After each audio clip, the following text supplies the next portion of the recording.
মিহি কোথায় যে গেল?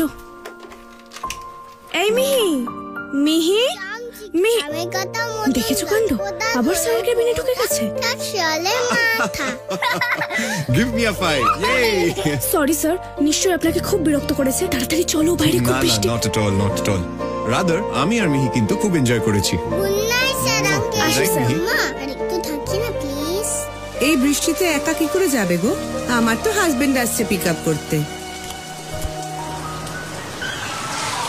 মধুবনী, আপনারা গাড়িতে উঠে আসেন, আমি ড্রপ করে দিচ্ছি। থ্যাংক ইউ স্যার, কিন্তু ওর বায়না তো জানেনই, এবার থেকে রোজ গাড়ি চড়তে চাইবে। আমরা অটো বাবাস কিছু একটা পেয়ে যাবো। এই মিহি, আমি আপনার অফিসের একজন সাধারণ এমপ্লয়ি। আপনার আমাকে বারবার হেল্প করাটা হয়তো সবাই স্বাভাবিকভাবে নেয় না। অস্বাভাবিক কিছু করেছি বলে তো আমার মনে হয় না মধুবনী।